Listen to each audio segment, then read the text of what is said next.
over there? I need to talk to you. What about Arnie? About Christine.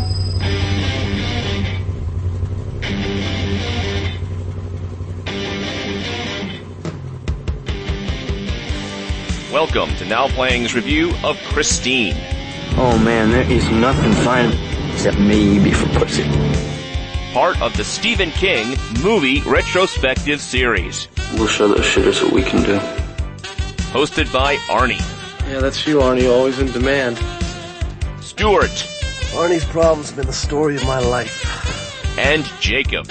I know a creep when I see one. I think I'm looking at one right now. This podcast contains detailed plot spoilers and harsh language. Don't be scared. I'm scared for you, man. Listener discretion is advised. Okay. Show me. Today we're talking about Christine, starring Keith Gordon, John Stockwell, Alexandra Paul, Robert Prosky, and Harry Dean Stanton, directed by John Carpenter. This is Arnie, co-host of Now Playing, and you know, there's just nothing better in the world than podcasting. Except maybe for pussy. Shitter in LA. And this is the host that's so mean, you can pour boiling water down my throat and I'll piss out ice cubes, Jakob. So, Stephen King, 1983. Not a ton of films by this point. His name was still solid gold by this point. And in this case, the rights to Christine were bought before the book was ever published. And this movie came out the same year as the book. Ah, and I had never read the book and never saw this movie until I knew we were getting to this podcast. This one is completely escaped me this whole time. Really? Neither? Wow. Neither. And I tried to read everything, but it was a big book. And I honestly think the bias is I've just never been in love with cars.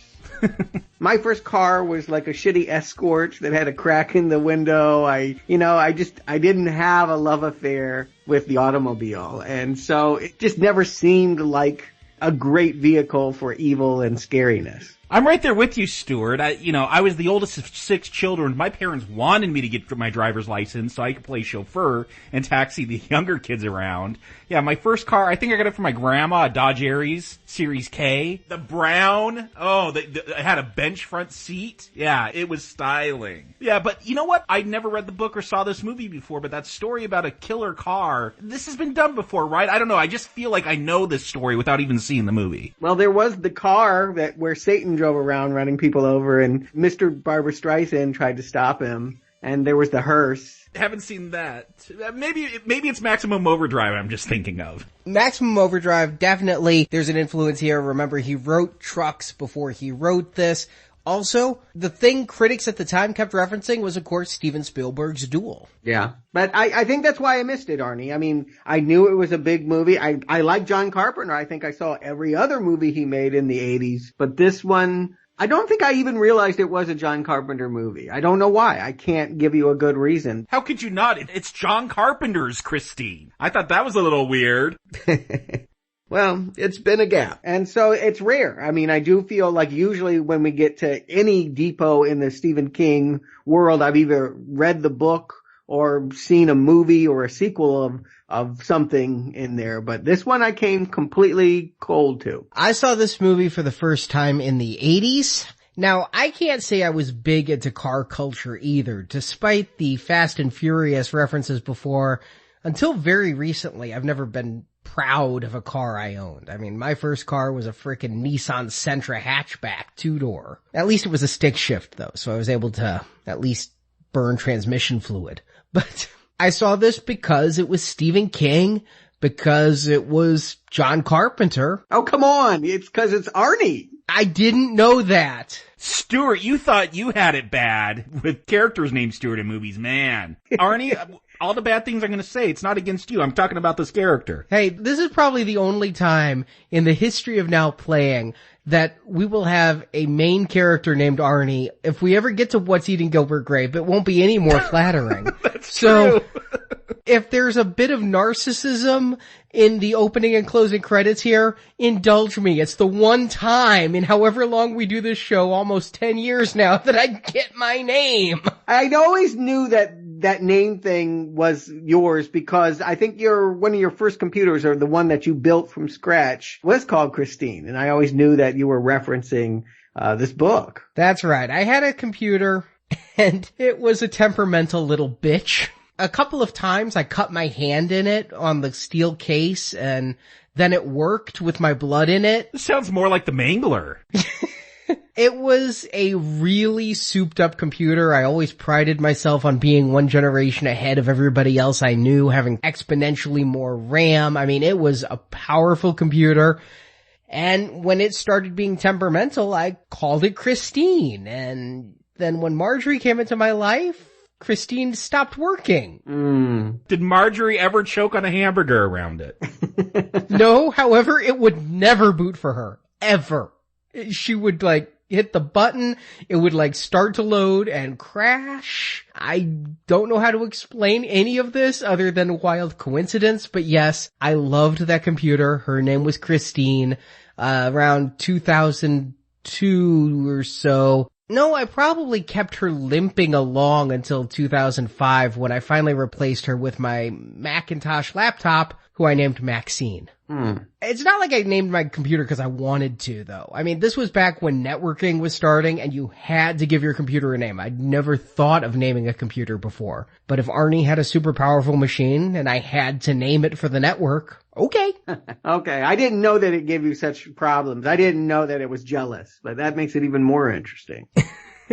But yes, I watched this not knowing Arnie was the main character. I hadn't read the book when I first saw this movie. I did read the book in college, and I remember reading the whole thing in a weekend. You said it was big. It came in my Stephen King library. I tore through that book, and I did reread it before this podcast, as well as, of course, rewatch the movie and all the bonus features and everything. Yeah, my impressions about the book was that it seemed to carry over a lot from different seasons. It is about a killer car, and there are horrific moments, but I actually think the strongest writing in there is King reflecting on childhood friendships and guys growing apart. And that was the stuff that really struck me. It seemed to me like a very weird sequel to Stand By Me. Stand By Me ended, or The Body ended, on the last day before school started.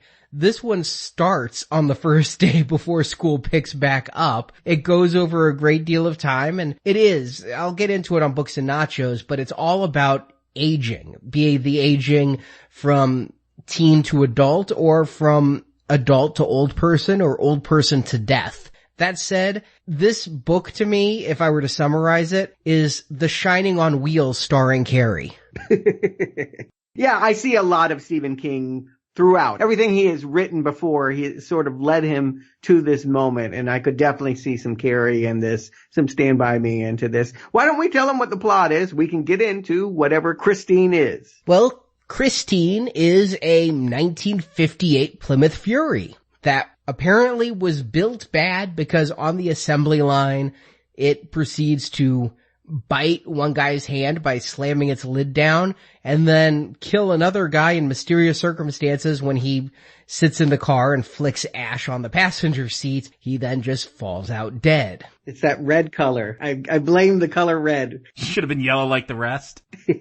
Apparently that was never a stock color for that car either, so had to be a custom paint job. Satan red. Get into trouble with that red. But in the autumn of 1978, Arnie Cunningham, played by Keith Gordon, is a high school loser who has only one friend, Jock Dennis, played by John Stockwell. Arnie is regularly picked on by a gang of thugs in his high school, led by Buddy Repperton, William Ostrander. But Buddy goes a bit too far when he pulls a switchblade on Arnie and gets expelled. But things start to turn around when, while driving home with Dennis, Arnie spies Christine. She's beat to shit, rusted, barely runs, but Arnie sees promise in it. Or should I say, in her.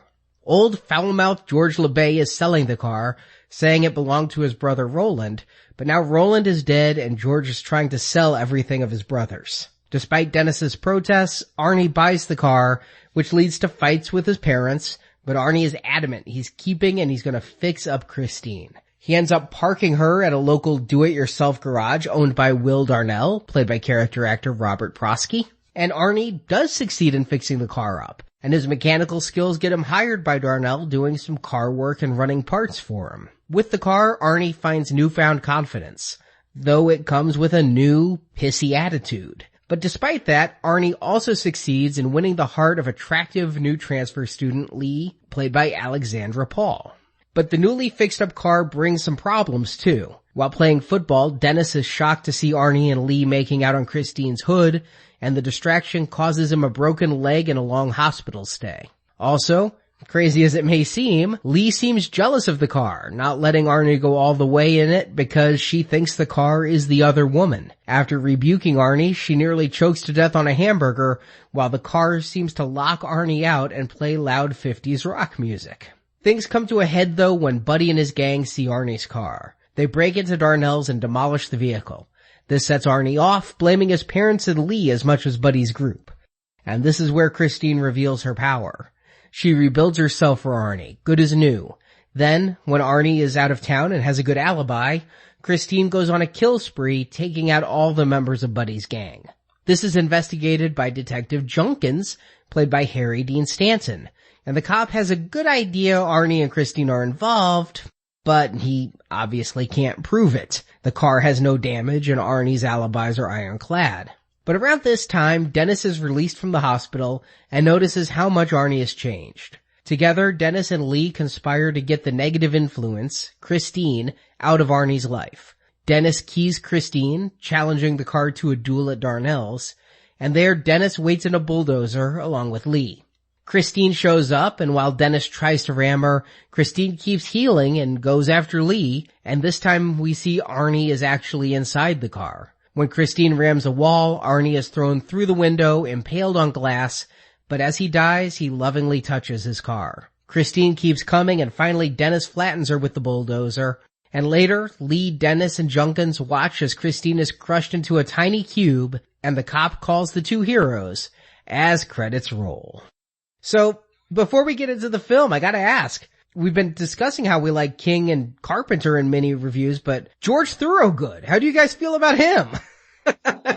I was pissed. I'm like, they've dragged that cliche out. I had to think about it a second. This was a new song. This may have been the first thing to place Bad to the Bone in anything, which is unimaginable now. It's been in, every Chipmunks movie, I feel like anytime a kiddie movie wants to feature a rebellious character. Yes. They go to George Thorogood. Yeah, according to Carpenter, this was the first time it was ever used in a film. Wow. What was shocking to me, again, it opens up with John Carpenter's Christine. I'm like, where's the doo-doo-doo-doo, like synth? It's a totally quiet open until that Bad to the Bone comes out, which, look, I agree, that is, for a movie about a killer car, it's an appropriate song to open with. Yeah, but boy, what an overplayed song. I mean, how much money, how many licenses has that man lived off of for Bad to the Bone? It has just become a cliche in and of itself. But, I'll forgive the movie. In 1983, the song was only a year old. First time it was used. Yeah, not around in 1957. But I guess it's true. This car was born evil. There's no real excuse for why it starts killing mechanics when it's rolling off the assembly line in 1957 Detroit. Yeah, it's just built bad, built kind of sentient. Major change from the book. In the book, it's pretty clear that it was an ordinary car until it was owned by Roland LeMay, and he kind of created the evilness in it, kind of again like the Overlook Hotel.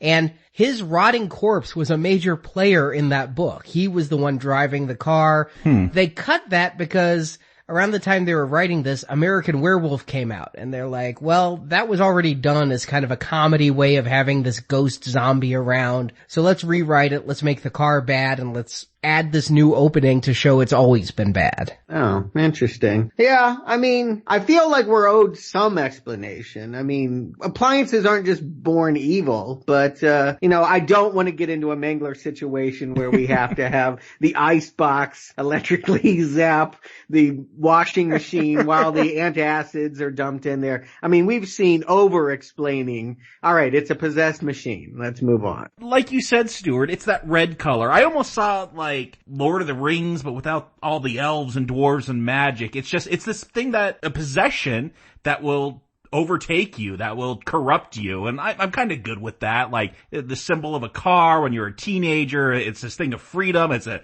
social status. I'm okay with it kind of being unexplained. I never really felt myself pondering on why is this car so evil. I ponder on a lot of other things during this film, but that was not one of them. I guess because when I look at the book, my favorite parts were the human drama stuff. The car was just a means by which Arnie would rebel. And so all it did was represent his alienation from everyone around him. And so it was adolescent rebellion incarnate. I think the only choice I would make is I wouldn't begin here on the assembly line. I don't care whether it's killed 2 factory workers before. We don't have enough time here to really get any scares out of that. Yeah, I agree. Get rid of all the former deaths and just have Arnie find it in a junkyard and fall in love with it. I don't know. I think it is good to reference this car's history. We're going to find out that it has killed little girls and women, and the former owner killed himself in it. I think starting with a death is really not a bad idea for this quote-unquote horror film, and even Carpenter says it's a kind of a horror comedy as much as horror. This movie? Yeah, that's what he says. It's not a comedy. But it's going to be quite some time, like an hour. Way too long. Before Christine starts going homicidal. So starting by showing Christine as a killer car, it lets us know to be afraid of it. It gives us that sense of literary irony where we know more than Arnie does. We know Arnie shouldn't buy this car. This car is going to be bad for Arnie. So when he does find it later on, we will be a little bit trepidatious for him. And poor Arnie. I mean, it is a montage of every bad geek cliche here in the beginning, isn't it? He can't even open his locker. Yeah, the garbage bag falls out from under him and he gets trash all over the driveway. Bullies are stabbing his yogurt. And yet what feels different, and maybe this goes back to that Stand By Me vibe, is that he's friends with the jock. I do like this relationship he has with Dennis because it doesn't feel cliche, the jock and the nerd getting along. Yeah, you get the sense that these guys were friends for a long time and they had just grown apart. And honestly, Arnie, that mirrored what you and I had gone through. We ended up in high school going to different schools. I didn't really know what was going on in your life at that time. So I do know what it feels like to have a really close friend suddenly feel more foreign. And that's kind of what I'm getting out of 2 guys that really don't travel in the same clique, and yet they're going in the same car to the first day of school. And I got from this movie that they were still really close together at the beginning. The thing that comes between them, the thing that changes them, is Christine. I mean, in the first 15 minutes of this film, Arnie and Dennis are almost never apart. They're together going to school. They're together when he's getting picked on. Dennis helps him open the locker. I do kind of get the feeling that this is before they've grown apart and they still hang out all the time. And we're going to get that kind of implied later on. But we're going to see what comes between them when they do drive by Christine.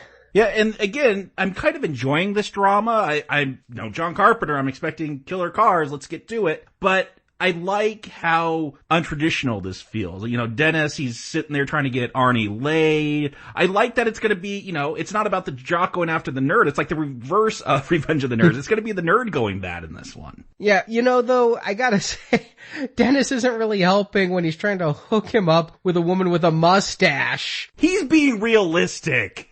And saying the grossest line. This is a movie that uses the word cunt all the time, and yet the grossest line to me is, what do you care if you get a little hair in your mouth? Yeah, that's playful guy talk. I mean, I recognize this as banter, razzing each other. I mean, in a vulnerable moment, rather than bonding over the empathy of it, he'll take that opportunity to make a joke. This is oftentimes how guys talk to one another. All of that felt authentic. I wish we had better actors. I'm going to just put it out across the board. I would recast everyone if I could. Yeah, you know what? I thought John Travolta was in this, coming from Carrie, but I called him Caveman John Travolta, whoever played Buddy.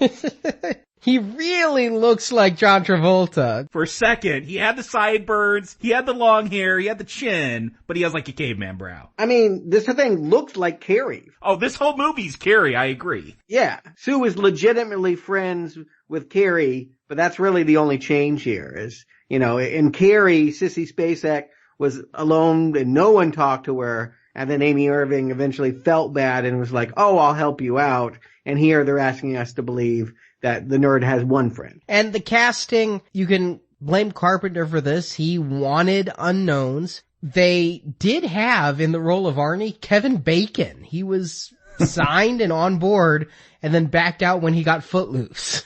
Probably wise for him. I mean, that was obviously a big hit for his career. And the studio was pushing for names. Apparently Joni Loves Chachi had just gone off the air, so they wanted Scott Baio. He was available.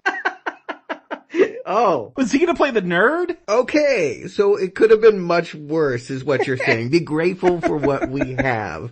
I mean, Scott Baio, the reason why Joni Loves Chachi went off the air is because nobody loves Chachi. It was going to be Scott Baio as Arnie with Brooke Shields as Lee.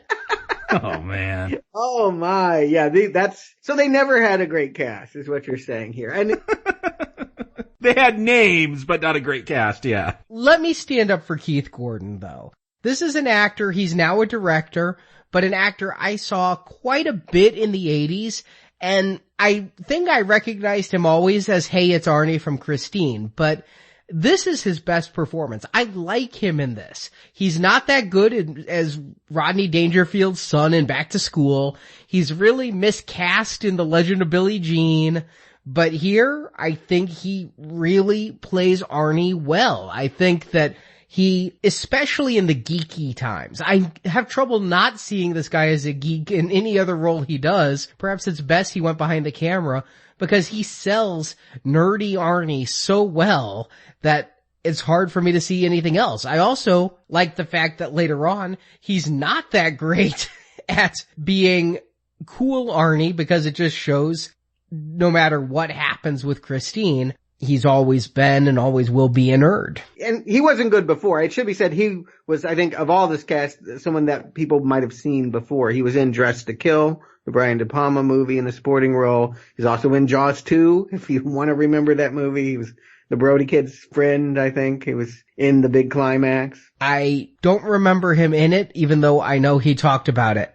I just watched that, but I don't remember him, yeah. Yeah, don't try. I mean, I think that that's the problem, is that they got a guy that just feels built for TV. He has this nice, affable quality, and he has no movie star charisma whatsoever. And what we need from this is torment. We need Sissy Spacek pathos. We need someone that looks wounded. I do get wounded from him. The way he looks when they're stabbing his lunch and pulling the switchblade on him, I get wounded. What I don't get is mousy or anything, but come on, I saw a lot of people in high school with this kind of, I'm trying to keep my chin up, and sometimes people just beat me down. Yeah, I feel that this, though, goes more into Richard Bachman territory than Carrie. Like, Carrie, I feel bad for that character based on the movie. I mean, she's a pariah, but like, you could blame her mom. Arnie, I actively dislike. I never have that same feeling that I had for Carrie. I feel like he embraces the evil side. Carrie, she does it at the very end, but it's a way she has been picked on so much and covered in pig's blood. I just don't see a shit on your dashboard the same. But wait, for the first half hour, you don't like Arnie? No, he's fine. I mean, again, the acting doesn't do anything to get me to really embrace him, but okay, he's the picked on nerd. I get the type. And they have softened him, but much like they did Carrie, I mean, on the page, he was covered in acne, he was overweight.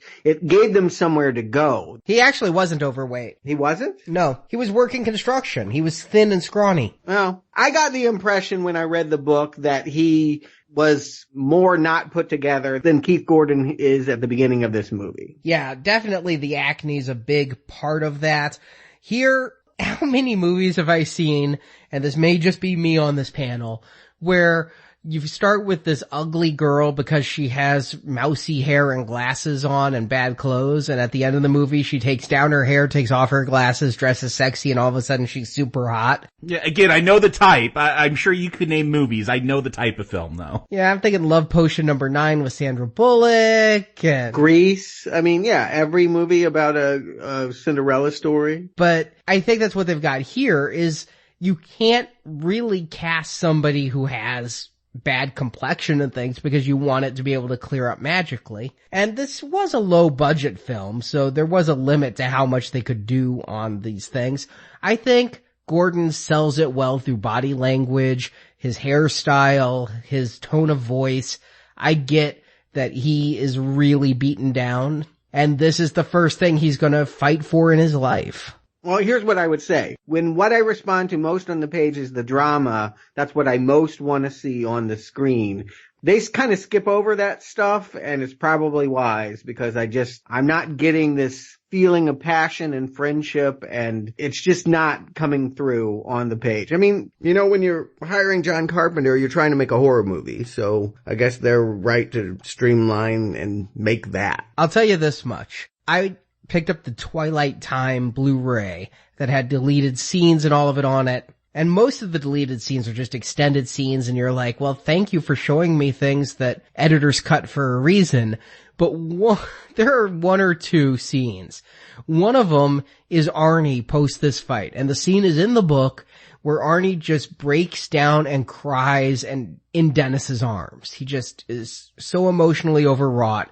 He can't take it anymore, and Dennis just has to hold him while he cries. Yeah, Gordon wasn't up to that challenge. They cut that scene because he was bad. I'm positive of it. Yeah, you know, I would have liked to see something like that, something the actors could pull off at least, because when he sees that car, why does Arnie want to buy a junker? Like, I get he just started shop, like it's the first day of school, he can't know that much about restoring cars, and all of a sudden he wants to buy this. If there was something, like he was so tortured and he said, oh, this is the status symbol that, you know, I just don't get that. I can infer things, but I don't see it in the movie as it's portrayed. The way I always got it is the car was calling to him, and that's how King wrote it in the book.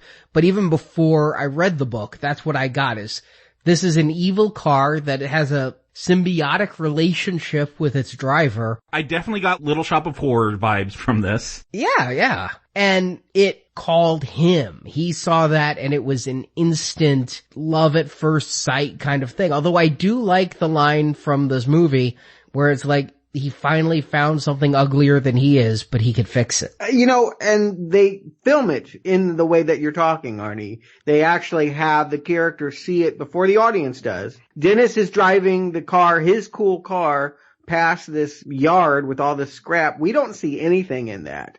It takes Arnie saying, go back, for the camera to pull back and see what was rolling off the assembly line 21 years ago in far worse shape. Is there any significance to the 21 years? It's adult, it can drink now, it can vote? It's actually 20 years exactly. It's a 58 model, and this is 78. It's exactly 20 years. No, because 58 means it came out in 57. The new models come out the year early, and the inner title said 57. Right. It was made in 57, but it's a 58 car. So I think they were going for 20 years. King in the book wrote that, and I haven't fact-checked this, but when a car is 20 years from the model year, it is considered antique.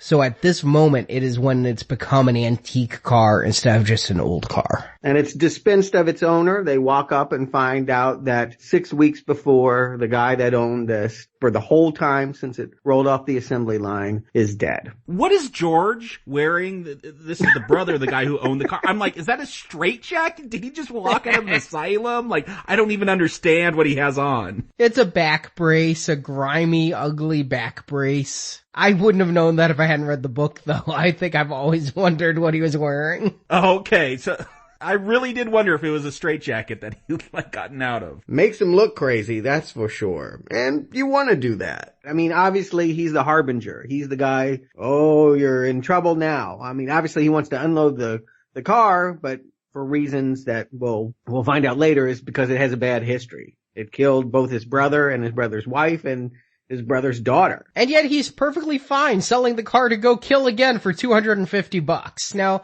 I know $250 was a lot more in 1978 than it is today, almost 40 years after that. But if he really thinks about this car what he seems to, he could just have it crushed. I mean, selling it for parts, something like that. I kind of get the impression, the way they portray him here, which is, I mean, this guy's an amalgam character, not really in the book at all. I get the feeling he wants Christine's reign of terror to continue in some way. I mean, the way he talks to Dennis and everything, he seems perfectly fine letting the car out to do some more damage. Well, he wants to get rid of it. I mean, I think he wants it out of his life because it's caused such misery. That's my take on it. And I don't know if you guys recognize this actor. I actually did.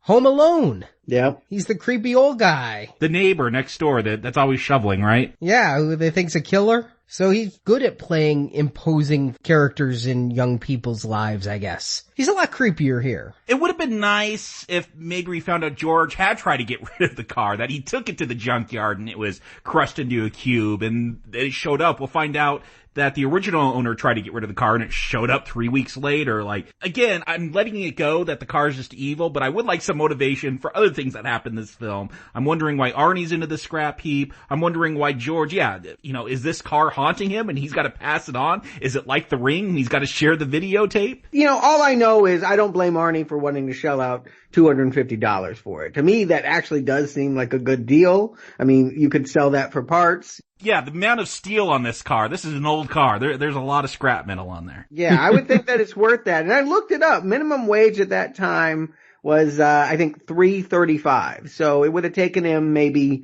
3 weeks of a full-time job to pay that off. Yes, it would be a sacrifice for youth in the late 70s, early 80s, but I mean, they could do it. And yeah, he has his own money and he wants to establish that because he has a domineering mother that's made all of his choices for him. What perhaps is the most shocking thing for me is that car still runs. We're going to see him drive it home. It barely runs. I do love it sputtering and the way it belches gas out of the back. I mean, that was an amusing scene. His mother, though, played by Christine Belford, she's an actress that I've just seen in tons of stuff, but I have trouble naming it except for this. When I see her again in other stuff, she's the mother from Christine. She's done a lot of television I've seen, though.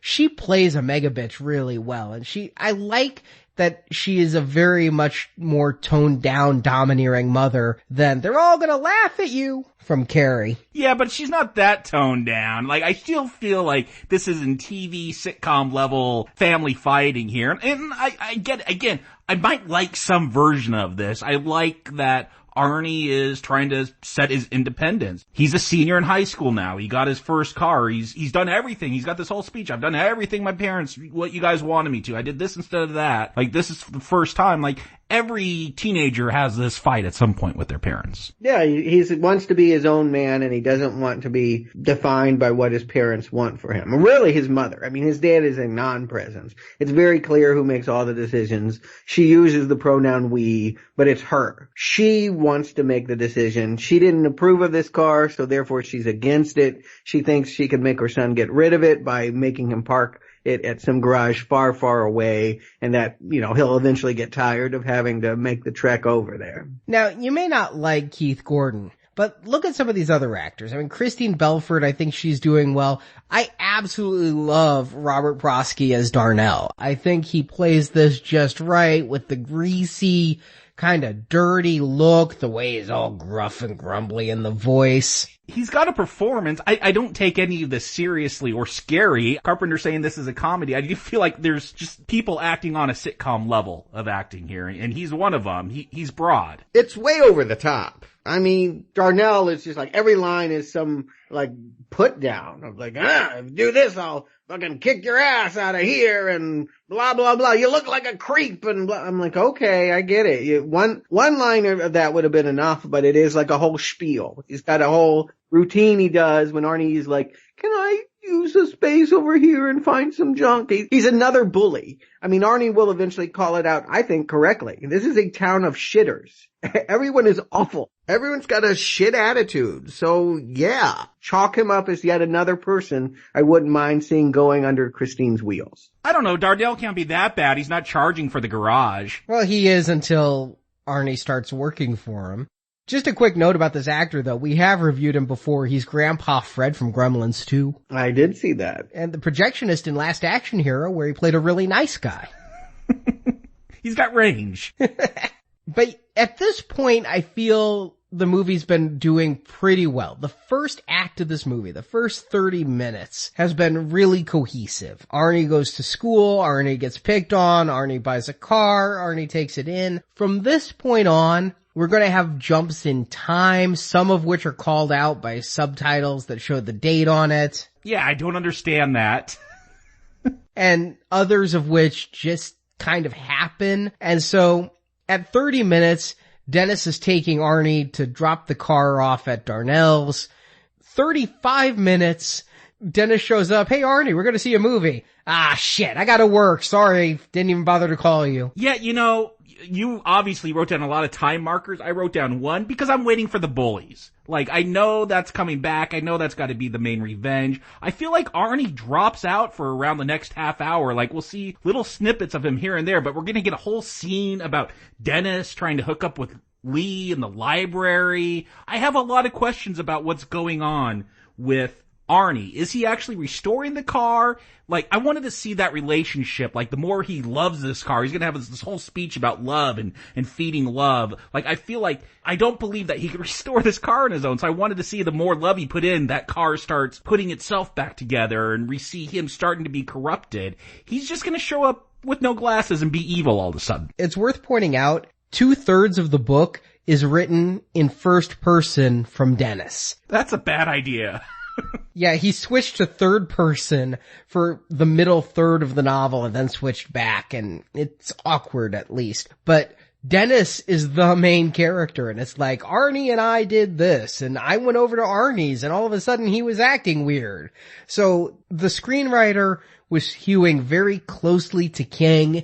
A lot of the dialogue here is taken from it. Of course, they did remove the ghost aspect, but I think that's why we get so much of Dennis. Yeah, and I think that if they had had more time between publication and production, maybe they would have realized that what worked on the page wasn't what they were trying to make. That on the page, you needed an outside character to tell you how Arnie was changing. Here in a movie, we can see that. We don't need someone to comment on that. So maybe Arnie is alone. Maybe he doesn't need a Dennis. And it would just be better to, see this bullied kid find something that he loves and start restoring it, and we can see that relationship grow. Because what's going to happen in this next half hour is basically everyone in Arnie's life who already is sort of, I wouldn't say, an advocate for his independence, is really going to be turned off by the things he does for Christine. Which I never get a sense of why. Like, they're all talking bad about this car and it's taking up all this time. I never get a sense of why they're upset. Like, good, this kid is staying out of gangs and restoring a car, using his hands. How is that a bad thing? And it's weird, like, he goes after Lee. Like, we see, again, Dennis wants a date with her. Oh, I already have one for Friday night. Surprise, surprise, it's gonna be Arnie. Like, when did all that take place? Like, I would have liked to see, as much as I don't like the character, I would have liked to see him build that confidence from restoring the car and going and getting the chick. Like, yeah, the view is on the wrong people in this movie. I agree completely, Jacob. It's not helped. I know you guys haven't liked Keith Gordon and John Stockwell that well. I like both of them in this, but Alexandra Paul here is just ruinous. Yeah. Oh no, I'm reserving my special hate for this future Baywatch actress who probably wasn't even as good as Pamela Anderson on that show. Many times I felt she went to the Heather Langenkamp School of Acting. But I agree with you, Jacob. I wish there had been more of this. It is also, I think, worth bringing up. Carpenter didn't really want to do this movie. I kind of get that feeling. Like, every once in a while we'll get the standard Carpenter synth, but it seems really uninspired, like Stranger Things, which, look, was meant to be a ripoff of a whole lot of things, including King and including music from Carpenter. Like, that did Carpenter better than an actual Carpenter film, which is not a good sign. Yeah, you can feel that this is a paycheck job. Exactly. He was coming off The Thing, which we all love and everybody, says is a masterpiece now. But back then, his career was in shambles and he needed a paycheck gig that would be tied to big names and get him able to do jobs he wanted to again. I definitely think that's why this second half hour is really a shambles. And I go with it because I've seen this movie so many times, but watching it with those now playing goggles on, it's actually really hurt it for me that I realize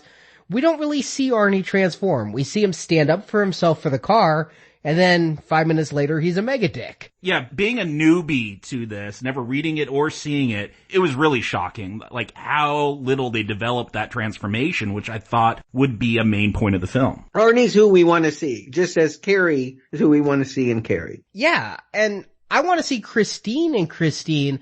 We get to 45 minutes and Lee and Arnie are making out pretty hot and heavy, but she's jealous of the car. We have not seen Christine do anything. Not in Arnie's life anyway. We saw it on the assembly line, so we know. But what exactly has she done? I mean, does she fog up the windows when they're trying to watch a movie? I have not gotten evil off of her. I mean, Lee's gonna get out and stand in the rain and say, I feel like you love that car more than me. I haven't seen any of that. I haven't seen Arnie go, sorry, I can't go on a date with you tomorrow night. I gotta give the car a wax job or something. We never see anything that is so all of a sudden, oh, I'm jealous of the car. Yes, we wanted to build that relationship. We want to see Arnie as the star. But given that they're just going to kind of streamline and do bits from the book, even that, still, I don't get a whole lot of scary from this car. Even if I were to accept that somehow everyone has concluded this car is a bad thing for Arnie, I never feel like it's doing much, other than offering ironic radio commentary. You never had a car make you choke on food?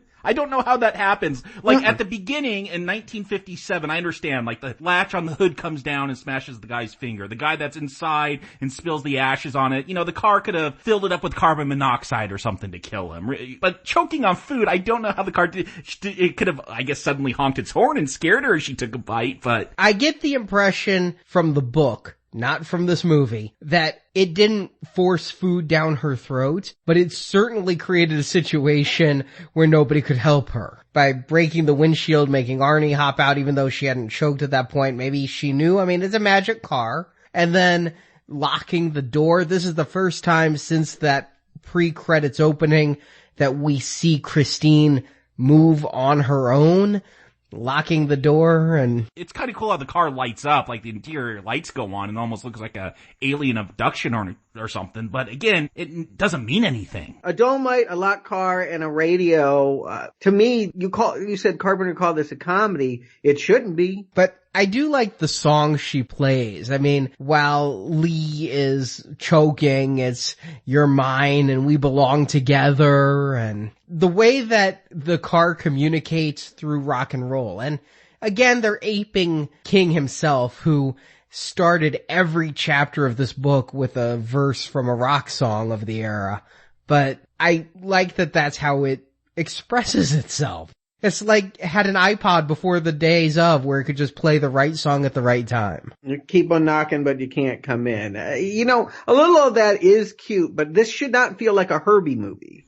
We need to be scared. I need to look at that car and go, ooh, I see eyes. I see that it wants to run me down. That's going to make me choke on some rallies or something. That's not scary. And this film, it's not scary, and it's so awfully paced at, I wrote this down, 55-minute mark. Buddy and his goons finally show up to trash the car, which I've been waiting for. Like, that was so set up at the beginning of this that they were going to trash that thing and we're going to see some revenge. Man, an hour to get to that point in a 2-hour film. I just wanted to get if you're not going to give me any satisfying personal relationships, at least, give me that horror, give me that scare. You mentioned John Travolta. It ends up looking like Greased Lightning restaged.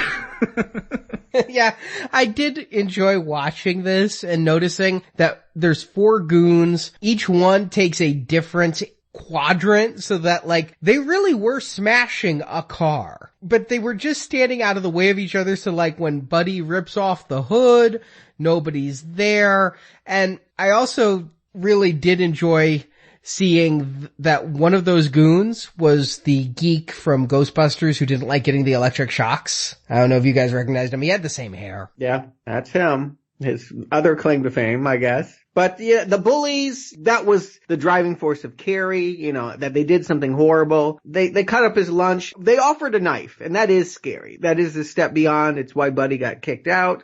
His friends were reprimanded. I'm all for that. But you're right. That storyline sat on ice for 40 minutes while we had all of this other piecemeal teenage drama. I mean, we didn't even talk about it, but Dennis is in the hospital because he's watching Arnie make out with Lee on the hood of the car. Like, a bunch of stuff has happened. Right. Did he get distracted, or did the car do that? Yeah, he was just jealous. That had nothing to do with the car. He liked Lee and Arnie got the girl. Yeah. To me, that should be Christine causing that. But only if you accept the idea that Christine got him the girl, which we didn't see. And she hates the car, so I don't know if that worked. But you have to imply Arnie would not have gotten a girl in his old form. It's, you know, with Christine around. It's too many steps, though, of reasoning without showing it. It doesn't look that different. Okay, he's going to put on a James Dean jacket, and that quote makes him cool. But, I mean, that's actually not cool in 1978, so he still looks like a geek to me. I can believe that the car gave him the confidence to ask that girl out, but again, how much must we infer? Why wouldn't we be able to see these scenes? Yeah, it jumps away from his point of view. We're no longer in Arnie's point of view for much of this movie, because we are supposed to have him be the other and see what's happening to him instead of empathizing with him. It makes it awkward. We did see Buddy there at the football game too. That's what reminds us those bullies are still hanging around. That's when the other bully who likes to crush nuts goes, I know where he keeps it. So it's in the background there, but it's finally at the 1 hour mark that this thing course corrects, you know? The steering alignment had been off. It had been swerving all over the road to the point of where Arnie finds the car demolished, and then Christine rebuilds herself in some really cool effects. I love seeing the way that works. It just awed me as a kid. I didn't know how they did it. And this is where the movie gets into gear, if you can pardon the car pun. Oh, it might get into gear. It's going to stall pretty soon. I want to be clear. I think the movie's pacing problems are throughout. I don't think this movie ever finds its footing, but I want to grant you that is the second best scene in the movie is when we finally get to see Christine show that she's supernatural. She's implied it, you know, a little dome light is a little too bright, the radio, yeah, there's things that we know that make it magical, but when we actually see it rebuild itself from its desecrated state into mint condition, does that mean that Arnie never did anything? Well, that's what I was asking. I would have liked to seen him get a little glimpse here and there that as he felt love from someone that it was starting to rebuild itself. But I do like this. I agree with both of you. Like when Arnie stands back and says, okay, show me, and the way Carpenter shoots it with Arnie in the foreground, Christine in the background, the headlights go on, we see it rebuilding. I gotta ask though, a car that could transform itself and just communicates to the radio. Did Michael Bay steal his idea for Bumblebee from this film? You know, I also absolutely love, you kind of dinged Carpenter's score here. I really like the score Carpenter did, and my favorite part of it is that sound every time those headlights come up. It is just really, the first time I saw this, that sound started to really haunt me. I was watching it late at night in a dark room, and I was young, and that sound got to me. And in the score, he really went far with his love story. The way he was portraying Arnie's relationship with the car, the music that plays when the bullies are beating it up, Carpenter entitled The Rape, which I'd never really paid attention to. I was listening to the score. I'd owned the score for a decade. I'm like, what scene is the rape? Yeah, it's them demolishing the car. I don't dislike Carpenter's score. I feel like it's reduced, much like his whole influence here. I feel like he's had to take a backseat to a book and Stephen King and oldies. And so the music that I'm noticing is the old stuff on the radio, and there's very little of his synth creeping in here. And by setting it in 1978, it's just not period appropriate even. I mean, I think of his stuff being like 80s, you know, that synth stuff that it just, I don't know. I guess what I'm saying, bottom line, is I understand why they'd get John Carpenter, because he's master of horror and you'd want to tie him, much like Romero, to Stephen King, but he doesn't seem to be a good fit when it comes to aesthetics or style or the way that he goes about scaring someone. I really like the camera work in here, though. I think the style, as far as that goes, the look of this film is good. Yeah, but it's not a fantastic film. Yeah, no, there are a couple, this rebuilding scene and then another scene later on, I mean, are fantastic, and they feel like Carpenter moments. But I mean, we're going to get our first real kill right after this rebuilding scene. It's going to go after the fat bully. I just wrote these bullies down by their types. He's Moochie. Fatties always get it first. We know this. Yeah, when we saw all the bullies, we're like, it will be you first. I actually thought it would be the tall, gangly ginger who was in Just One of the Guys, but no, it's this guy, Moochie. And this is where it really kicks up for me. I enjoy this chase. I love the music that plays. Again, the sound when the headlights come on. And when Moochie gets into that alcove and he's like, it may be a dead end, but I'm safe because a car can't get in here and I have a knife. And Christine just smashes herself to go after him. The thing that would have improved this, I hate to say it, but better special effects so that they didn't have a driver in there. If this was actually a remote control car, if we could see the wheel turning itself. But I think they're trying to play up the mystery, and it just never played for me. Is Arnie the driver? Well, that's what I was wondering, because at the end we'll see that he's in the car. I thought him and Christine were in this together. He's gonna have an alibi later on when a detective shows up. He'll pull out a receipt and say, this is where I was. So I guess Christine's just going out. Is she doing this on her own? Did he tell her to go after him? And does that change anything if he isn't doing it? Yeah, no, it's a big difference. If he's not commanding her to go out and murder or knowing, then that brings some innocence upon him. I actually don't think he's commanding when he's at the driver's seat. I feel like it's a fake sense of control. He might think that he's driving, but she's the one that's actually doing everything. I agree. I think she's possessing him. She's changing him. And so the fact that the car is driving itself at these moments, it gives him a good alibi. I think that's the most important thing, is that if he's behind the wheel, then him getting arrested is a foregone conclusion. Plus, it's just scarier that a car can drive itself. Well, yeah, it scared the hell out of us in Maximum Overdrive. Yeah, I mean, this came out a year before Terminator, but I got a lot of Terminator on this. It won't stop. It's relentless. It never gets tired. It never gives up. It can repair itself. And the synth score. Maybe in the abstract I could see that, but I don't get that in this film. I would have liked that. I don't feel it in this film. Arnie, do you think this scene is scary? This one, I did when I was 15.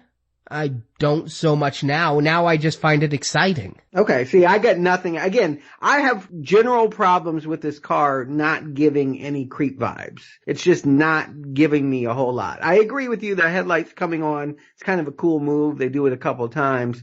But in general, it's not that hard to outrun the car. Get out of the road. When it's coming at you in the alley, crawl on the hood. Here's the other thing, Stuart, and you guys probably didn't think I was going to bring up Pixar's Cars in this review, but, you know, one of the problems with that film is they don't understand that the face of the car, they put the eyes on the windshield. No, the car has a natural face. The headlights are the eyes, the grill's the mouth. Like, I feel you should play with that in a horror film about a living car. And there's a moment at the end where it kind of looks like Christine has jagged teeth, but play with that. Do something like that. Make it move, or make it, at least the characters think it's moving, to scowl at them or something. There's so many things you could do. You could put a Green Goblin head on it. Yeah, I mean, you could do a lot more now, Jacob, with CGI.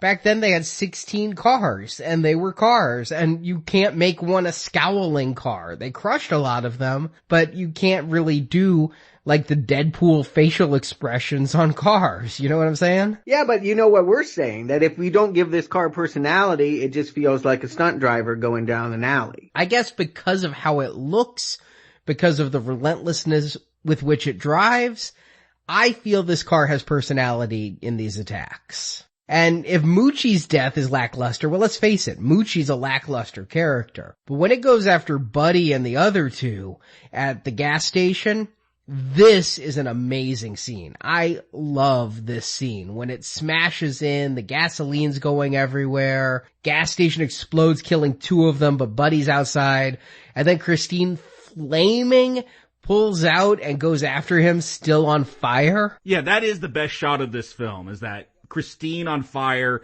driving down the street, except we don't see the death of Buddy, which is a problem. Oh my God. I turned to the friend I was watching it with and I'm just like, that wasn't him, was it? And he was like, uh-huh. I'm like, he's just lying there on fire? That was it?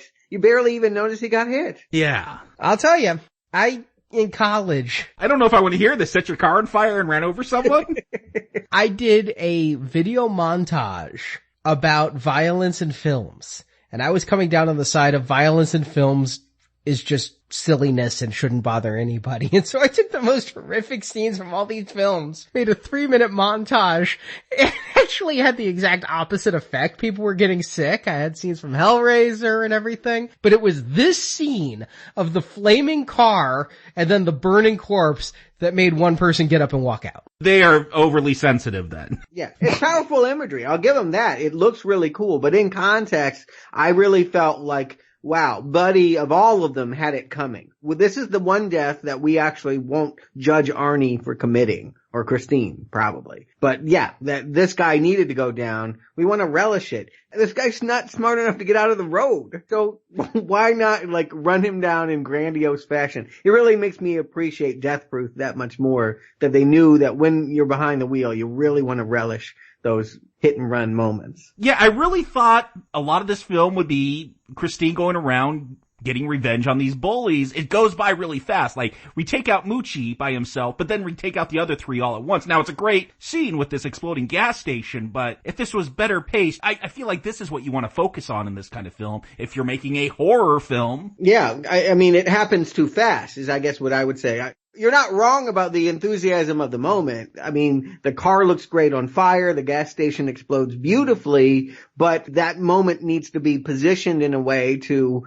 get us, excited and revved up. And I just feel like so much of this movie has been on idle. And I didn't expect that. I mean, again, I read the book and thought the car parts were the worst parts of the book. I liked the book, but I liked the book as a story about two friends that were growing apart because one had kind of gotten addicted. I think you're kind of overselling that. I like that part of the book, but it's melodrama. It's not King's Best. It is not Stand By Me, The Body Good. I liked the ghost car bits. I liked the murders. There's a lot more of them in the book. We get Harry Dean Stanton in here as a cop, and he was another nemesis. Christine takes out a good dozen people in the book, and I think that the fact that here she takes out 5, and I'm never quite sure why Darnell gets it in this. He's just crushed by a seat moving forward. And that's really where Christine's reign of terror ends. Yeah, I don't even know why Harry Dean Stanton's character, Detective Junkins, is in this. He doesn't do anything except take up time when I want to see a car killing people. Oh, but Harry Dean Stanton's awesome. I mean, I love Harry Dean Stanton. Yeah, but he serves no purpose. He serves no purpose. I mean, you could cut him out of this film, nothing changes. I agree, and probably should have, given how little dramatic impact that he ends up having. You see him, you get excited, and then when the movie's over and you're like, they didn't use Harry. And they didn't use the mom. I mean, how could they not use the mom? She's set up as the person that has been controlling all his life. Now a new woman is controlling all his life. How can we not have that battle? Yeah, and admittedly, Harry Dean Stanton is only used slightly better here than he was in the first Avengers film. But I like that he's putting the pressure on Arnie. Like, the cops are around, they're keeping an eye on him, they're watching the car. But there are a couple other jumps, and I'm curious if you guys felt it was weird, because around this time, Dennis gets out of the hospital as well, and he spends New Year's with Arnie, and Arnie's drunk driving and talking about the shitters and showing Christine driving himself and giving us that road shot. Again, a year before Terminator, we get the headlight on the road with the lines. I think Cameron took a little from this. Shitter, is that an old term that somebody in the 1950s, 60s would have used, or is it because they shit on his dashboard and thus he's labeled them shitters? Shitter is the term used by George LeBay in this. So this is the term from the last car owner. It's not really a term from the 50s or now. And Arnie, I believe, was using it before they even shit on his car. Yeah, I took it just because they laid a deuce on his dashboard. And I gotta say, the line, Death to the Shitters of the World, 1979, someone named their band that. I had the same notes. I'm like, that is a perfect band name. The Shitters of 1979. I'll buy your album. I'll do it then, Stuart, just for you. I'm in, especially if you could somehow sample the headlight sound from this. But in the book, you really understand that it was the previous owner that was coming back to life through Arnie. Here, I wonder if that's coming through. I know that because I read the book, but if I hadn't, I would just think that he has really bad taste in jackets. No, that is not coming through. Someone who has not read the book, I just took it as he's being corrupted by this car. Love's a voracious thing. You gotta feed it. It's feed me, Seymour. This is where I get that Little Shop of Horror vibes when he's giving this speech to Dennis in the car. So he's supposed to be starting to dress like it's 1958. Yeah, he's definitely wearing the Rebel Without a Cause jacket at some point, and then it switches to all black when you know he's irredeemable. Because there's nothing scarier than a greaser, Jacob. Nothing scarier than a greaser. Do we need to re-review? Sometimes they come back. Oh, I know that. I thought Buddy and his gang were the greasers, but I guess we got another one here. Yeah, they were actually like the sweat hogs from Welcome Back, Kotter. Is kind of the vibe I got off them. That may be the Travolta thing I had going on. See, I got a Grease vibe off them because I thought it was John Travolta at first. Well, both had Travolta. Yeah, I definitely think. And again, John Travolta, Carrie. I mean, I can't not think about Carrie. And Carrie was structured very similarly. You have to remember it took a long time to get to prom, but dramatically so much was working. There were so many scenes with Carrie and her mom and what the bad kids were doing to hurt Carrie and all of those plans coming together. It felt like it was coming to a grandiose climate in which, you know, Carrie had to explode. The tension was just too much. Here, the climax they're calling the end to it, I don't even know how they defeat the car. I guess they roll over it or something. All right. This is what I wondered, because when I watched this movie, I'd read the book, but in watching the movie, I thought this was awfully sudden that Dennis and Lee are just kind of talking, and then they're like, all right, now we're going to do it. We're going to go take a screwdriver and carve Darnell's Tonight into Christine, and then we're going to have the final duel. And I was wondering, what is the inciting incident for this? Did you guys have a problem with the abruptness of the climax? Of how it just showed up? Well, I felt that throughout the whole film. Lots of things just showed up. So it was just another continuation of that for me. They did cut an entire subplot. They should have cut 2 or 3 more. It was throughout the scenes. There were scenes of Arnie and Dennis in the hospital, but it was mostly scenes of Dennis and Lee, and they end up making out, and then Arnie catches them making out and tries to ram Dennis with his car. And that's the first time Arnie is behind the wheel of Christine, is trying to kill Dennis. Dennis fights back a little bit, and now Arnie's out for them, which forces this. I think that should have been left in. I don't know why they cut it. Is the acting great? No, because Lee is involved. But it's not any worse.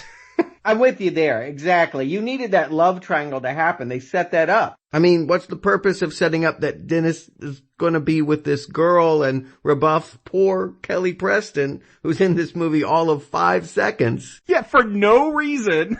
Yes. Yeah, we saw that he liked this girl and that Arnie got to her. For the first time in his life, Arnie took something away from him. He was the one that had the cool car, the football career. Everyone admired him. Now suddenly his nerdy friend is upstaging him. I definitely feel like that kind of character interplay was needed throughout the movie, and most certainly in the climax. My guess for them cutting it was that either this movie was running too long, or more than likely they wanted us to like the two leads. They didn't want us to have bad feelings like they were cheaters. Yeah, I think that's probably what it is. That's my guess when I watched those scenes. But we needed it. We needed to see Arnie try to run down Dennis himself, not with Christine. Yeah, I agree. Yeah. That was sorely needed. And again, I needed a better climax than this. I needed an explosion here. And I mean, honest to God, I watched this movie twice, and the first time I actually had to hit fast forward because this car chase was going too slow. I'm like, would you please just somebody ram into something, please? Well, it does involve a bulldozer. That may be part of the problem. I do like this climax here at the end. I think it is appropriately paced, appropriately exciting. It's close-quartered, and the license plate for Christine is CQB, and that's because of close quarters battle. But the way it's chasing after Lee, she jumps up. I feel bad for Arnie, you know? I don't know if he was the cause of any of this or if he was corrupted. The fact that he gets thrown through the windshield, Christine basically betrays and kills him is how I read it, because she could have attached a seatbelt. She chose not to. See, I was looking for a more poetic ending. I thought if you kill the thing that Christine loves, cut off Audrey's source of food, like I thought that would have been a really sad ending to see this friend have to kill his friend. You see Dennis have to kill Arnie. Like, I thought maybe that would have been more poetic. I get that you want to see this car do crazy things. They haven't shown me really too much crazy things with this car, though, throughout the film. But yeah, the fact that Arnie just gets thrown through the windshield because he ran into something in this garage and a piece of glass went through him. Like many things in this movie, isolated on its own, that probably would work if the build-up had been right. But given the jumble in the dark that we had, that was supposedly a climax with the car trying to ram down Lee and running into the office, and she did some kind of pole vaulting Jurassic Park 2 gymnastics trick to get out of its way. Yeah, I just think this is a bad climax, and so unfortunately the good moments in it are lost. I get into this scene, I really do, and I really do like the scene of Arnie behind the wheel of the car where we finally see it. They did put like Rocket Raccoon eye makeup on him, but I thought he was portraying anger and evil pretty well, and just the fact that Christine keeps healing herself and they keep hitting it with the bulldozer. I do think it's really frickin' stupid when Lee is just standing there and Christine's trying to get at her. Yes, there's a bulldozer behind Christine, but Lee, you might just want to move a few steps to the left just in case. Well, if Buddy couldn't do it, I don't know if Lee's any smarter than him. No. But I do wonder, like, we see this, and it's an okay shot of that bulldozer, like, just running over the top monster truck style of Christine crushing it, and you see Christine trying to like breathe back to life and rebuild itself. I'm like, oh, how are they gonna defeat this? It's just gonna keep building itself. Cut! Smashed into a cube. Yeah, which we know won't work. And so, you know, that they have this little tease here where first it's a false scare, someone walks by with a ghetto blaster playing oldies. I like that. That got a chuckle out of me. I did too. And I like Lee's only good line in this movie is when she says she hates rock and roll. I always have enjoyed her saying that. But it's no mystery. I mean, the only mystery is why didn't we get the sequel, Christine 2, with the car riding around with Corey Feldman or something? I mean, why didn't they make this a whole franchise? Because it's obvious that this car will just keep coming back again and again and again. Yeah, I'm not upset they didn't, but it is truly shocking to me that they didn't do direct-to-video sequels, Sci-Fi Channel reboots. These licenses are tied up somewhere, and I'm surprised nobody has decided this is the one to seize upon. The movie did well. It made good money for its $10 million budget. Yeah, I think it doubled it and did well on video. And you're right, if the rights were available, they would have been made. Something has stymied it behind the scenes. And one interesting thing about this end scene where he's junked, George Thorogood had a role here as a cameo. He was going to be the one who actually crushed the car, but apparently his acting is even worse than Lee's because Carpenter couldn't bear to leave it in. It's not even a deleted scene on the thing. Carpenter just chose to bury it out of kindness to George Thorogood. That does seem to be the horror of this movie, is the performances. They're just all terrible. So Jakob, Stuart, Are you shitters not gonna recommend Christine? Jacob. Yeah, so many shitting jokes you can make, because this is kind of a piece of shit. Like, I do feel like I wouldn't want to find this on my dashboard. Look, we've talked about its problem. It's poorly paced. I feel the viewpoint character is totally wrong. Like, as much as I didn't like Arnie in this film, I did want to see his transformation more. I do feel like that's who we should be watching, just like in Carrie, we see Carrie, and I wanted to see his relationship with the car. I know that's a whole series like on TLC, My Strange Relationship, but I did want to see Arnie and Christine and what the relationship was and grow and how that corrupted him. And you're just not going to get that. Even worse though, I think the biggest sin in this film is it's not a horror film. It's just not scary. The deaths are done poorly. There's a couple great shots. That car on fire is a great shot, but the death is done poorly. I didn't even realize, like, Buddy until, I had to go back. The main guy you want to see die, you don't really get to see die. So you know what? This is a not recommend. Take the Uber, skip Christine. Stuart. I'll say this, I'm extremely disappointed. I mean, that's what it is more than like saying it's a bad film. It's just that when I read the book, I liked it. And when I saw this movie, I couldn't understand why I wasn't connecting to it. But it's not because I dislike Carpenter. It's not because I don't like the source material. I do think a large part of it is these actors aren't working for me. The cinematography looks great, but I just do not believe this car is alive. And I do not care what happens to the people that it's chasing down. And I think that it just leaves it to be sort of this generic feeling film, impersonal. Like, it does not surprise me to know that John Carpenter didn't have much enthusiasm in this. I mean, he made this between Thing and Starman, two of his best films and emotional films. And yeah, this definitely feels like autopilot. This could be a really good one, and I'd like to see it remade because the potential is there. But can I recommend this movie? Only when you look in the larger scope. I think we reviewed 45 King movies, so it is still in like the top 15. It's still one of the best that we have seen, but it is a not recommend. Ooh, that's saying something about the quality of these films, if you feel that way. I need to be clear. Yes, this movie has a character named Arnie who's the main protagonist. He is not mentally challenged, nor is he immediately beheaded upon entering as Arnie was in Nightbreed. And yes, I named my computer Christine because of this book and movie. But there is no bias when I watched this, whether I was going to recommend it or not. The question is, does this movie hold up? And I think it really does. I think that the rock and roll music helps carry it and give it a buoyancy that helps offset some of the leaden pacing. I think that the actors are not great thespians. I think it's telling that one went to Baywatch and the other two decided to find success behind the camera instead of in front of it. Strangely, we're going to be talking about Buddy again. I guess he's in Mulholland Drive, but not in a major way. He plays second assistant director. I saw it on IMDb. I've not yet seen the film. Oh, yeah. Okay. There's a film within the film. But I think even if they aren't great, they're perfectly cast. They do well in these roles. They are able to deliver what is asked of them. I like the car scenes. I like the car effects. I like the car chases. I especially like the flaming car.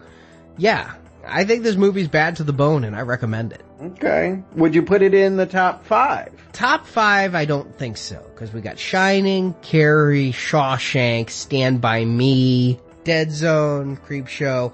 It's close though. It's probably 8 or 9. Look, I'm going to watch Maximum Overdrive before I watch this. Ow. That's my Stephen King killer car movie. Oh, okay. I see, and I think it's better than that. I mean, again, just the look of this film is enough to put it miles ahead of Maximum Overdrive. I kind of put it by that Carrie remake of just like, I don't feel anything when I watch this movie. It's just not clicking. Again, maybe it's the 50s rock and roll. Maybe it's the car scenes, but I do feel things when I watch this movie, and what I don't feel ever is boredom. Wow. Okay. I never feel excitement, so there you go. But again, thank you listeners for joining us for this review. We have just a couple more King movies left here before Halloween. Next week we start the Pet Sematary duology. Man, I'm looking forward to revisiting both those films really. I haven't seen either one in a long time. But I'm really looking forward to 2. That thing weirded me out when I saw it on video. Have you ever had a movie make you feel dirty? That movie made me feel dirty. Okay, that doesn't seem like a selling point. I don't usually want to, like, feel grime, but, okay. I've never heard a kind thing said about Pet Sematary 2, but I am looking forward to going back. It's a good Stephen King book. Let's see what they do with it. In the meantime, if you want more horror, our 1986 series continues this Friday with Chopping Mall. And I will have a bonus podcast out on the main feed around that time. I'm going to be talking with some of the makers of Chopping Mall. But that's available. And if you enjoy the show, even if you can't donate, please consider heading to iTunes, giving us a 5-star review. It really helps other listeners find the show. And again, clicking the stars is good. Leaving a few sentences is better and lets the whole team know you appreciate the work that the editors, graphic designers, website designers, and us hosts put into it. So Jakob, Stuart, thank you for joining me. Until next time, get the hell out of here. We're closed.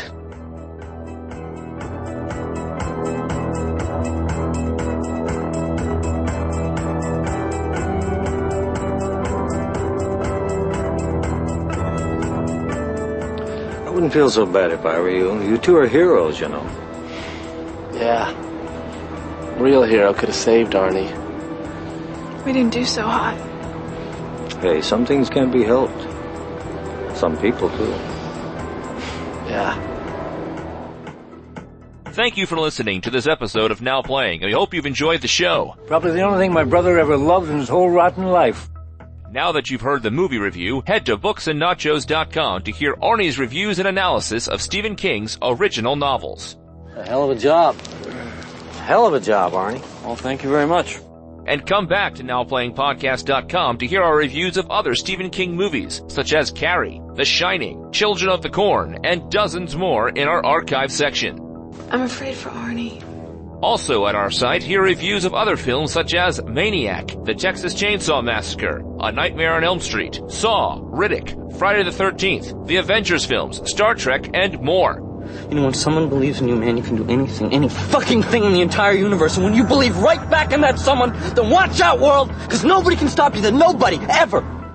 Find hundreds of movie review podcasts at NowPlayingPodcast.com and come back each week for another new movie review. Can't hurt us anymore. Not if we work together.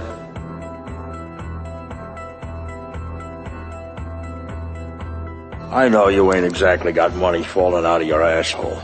Support from listeners like you help keep Now Playing operating. How much do you want for it? I mean, whatever it is, it's not enough.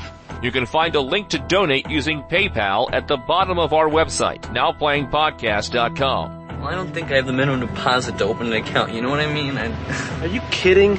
You carry your life savings between your legs. You can also help out Now Playing by leaving us a 5-star review on iTunes. A link to Now Playing's iTunes listing can be found at NowPlayingPodcast.com. Look, I'm sorry about the movie, but this is work. Gotta go. Now Playing is edited by Heath and Arnie. The boy does have good hands. Good head. Now Playing credit narration by Brock. Don't interrupt me. Don't get smart. The film discussed in this podcast is the property of its original copyright holders, and no infringement is intended. Arnie would never do that. Not in a million years, okay? Now Playing Podcast is not affiliated with the makers or distributors of these films. You don't know half as much as you think you do. Shitter. The opinions expressed on Now Playing are those of the individual hosts and may not reflect the opinion of Venganza Media Incorporated. Let's motivate. Now Playing is a Venganza Media production, copyright 2016. All rights reserved, and no part of this show may be reproduced, repurposed, or redistributed without the written permission of Venganza Media Incorporated. Okay, Jack. The riot is over. If I'm gonna have to come in and get you, I'm gonna get you.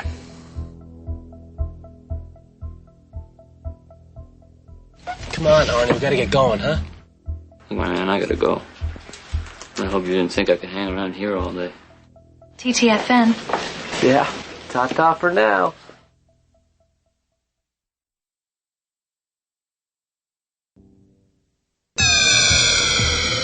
Why don't we tell them what the plot is? We can get into whatever Christine